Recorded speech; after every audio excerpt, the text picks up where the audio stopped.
hold people accountable that break the law, not let false asylum claims come in, they would have the resources they need, just like they did under President Trump. They have those resources now. They're not using them appropriately, and the messaging stinks. There's only so much that he can do through executive action. In order to get more resources, to prevent more people from getting in illegally, you got to have funding. We're certainly aware that there could be national security threats that can arise at the border, which is why we're arguing so hard to get additional resources and capabilities down there. President Biden's National Security Communications Advisor John Kirby trying once again to convince Congress to pass more funding for better security measures at our open southern border. But President Biden could simply, with the stroke of a pen, issue more executive actions to close that border, and yet there remains no sign of him intending to do so. For more, let's discuss with Pinal County, Arizona Sheriff and U.S. Senate candidate Sheriff Mark Lamb.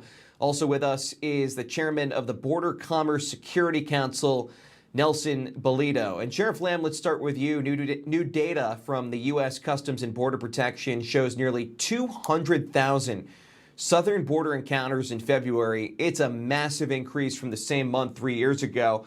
Doesn't feel as if there's been any progress on securing the southern border. So what has to change right now to give Border Patrol the tools they desperately need to be able to prevent more illegal immigrants from entering the U.S.? And going off of the Biden administration's point, they say they need Congress's help. But Sheriff, do they actually, or they have all the tools they need?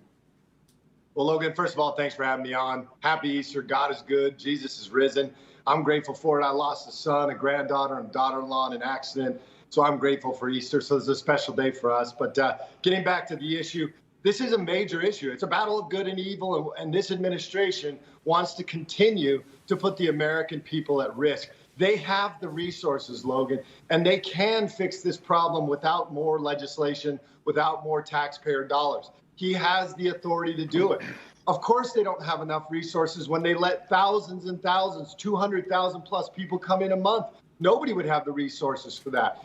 But if they would actually uphold the law, hold people accountable that break the law, not let false asylum claims come in, they would have the resources they need, just like they did under President Trump. They have those resources now. They're not using them appropriately, and the messaging stinks. And Nelson, to you now, a separate issue is now happening because of the millions of illegal migrants in our country, and that's people finding squatters in their homes. Take Leonel Moreno, for example.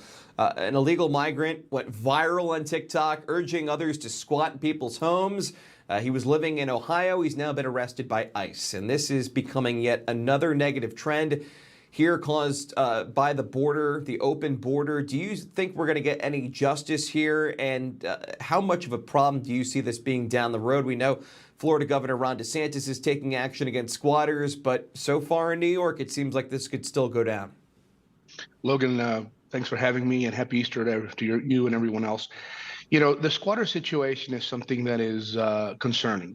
There's a lot of states that have certain laws and some that are being enacted, but the simple issue of other folks talking about having to go to different states to live for free and move in, those are things that certainly don't work any well for the Biden administration, or certainly for new immigrants that want to come in. Ultimately, like the sheriff mentioned, you know, what needs to happen here is that they already have funding. And you have Admiral Kirby talking about, you know, the White House talking points of the reason they're trying to blame the situation now is on Republicans because they put poison pills in the bill that certainly couldn't. Just no one wants to pass a bill that just requires 5,000 people a day to actually get triggered.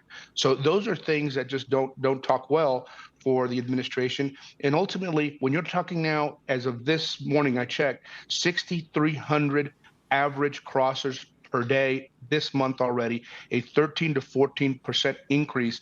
There's no end in sight. Absolutely, this can be done. He has the power of doing it. He has to pressure Mexico to do their part. And now that we're coming into the summer months, we're going to see increases until late summer, where you start seeing a little decreases because of the heat. But now in the spring is when you start seeing increases, and we're seeing those now. So there's no end in sight. The squatters are a big problem, but it's not just that. It's the folks that are coming in between the ports of entries that they don't turn themselves into Border Patrol or use the CBP One app. They're coming in, sneaking in. So we believe about 15 to 20% of the numbers that we're apprehending are coming in between those ports of entries without any type of apprehension. Let's say they're sneaking in. These are gotaways, is what they call them.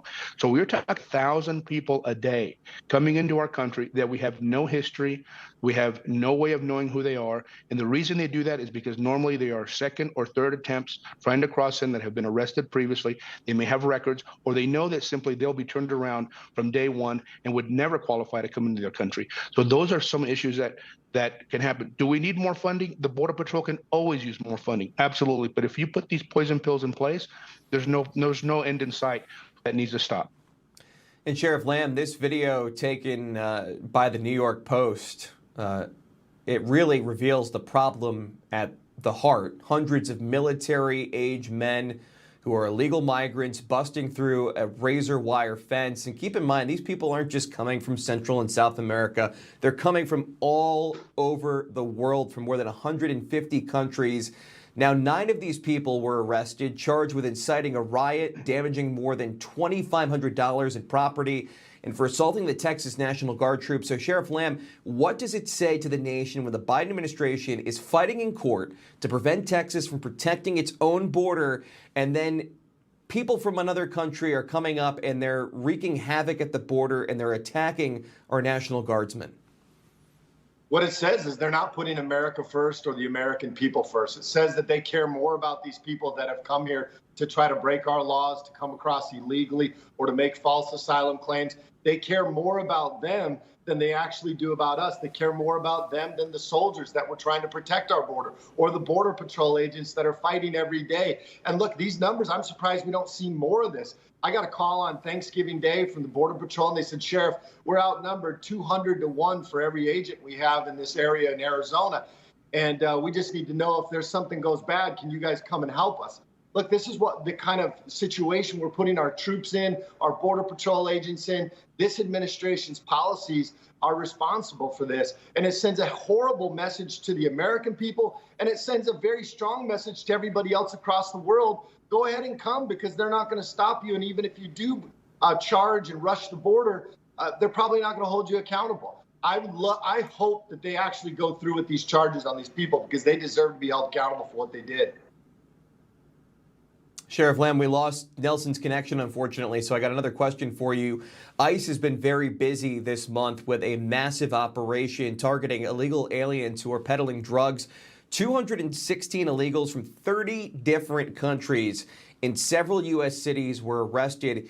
How important is the work being done by ICE here? Oh, it's huge. You know, look, I was watching the same video up in Boston. Many of the people that they were actually going and finding were people that were actually had committed crimes against children, sexual abuse of children, or very aggravated assaults on other people. Honestly, we cannot have this kind of behavior in this country. And I'm glad that they're going out and finding these people. But what was alarming to me was what the ICE guys were saying. They were saying, look, we go out and do this every single day. And they're going out and maybe capturing on a successful day 5 to 10 people. But like you said, we've got 200,000 plus people coming in a month. Now, not all of them are bad. Many of them are good. But the bad ones, just the sheer numbers of them, is going to be overwhelming for ICE to deal with. I fully support them, and I'll do anything I can as a sheriff to continue to support them. It's part of the reason I'm running for the U.S. Senate, because a lot of these issues have to change on the federal level. Sheriff Mark Lamb, great to have you here. Appreciate your insight, and thank you, and happy Easter to you. Happy Easter to you as well. Thanks, Logan.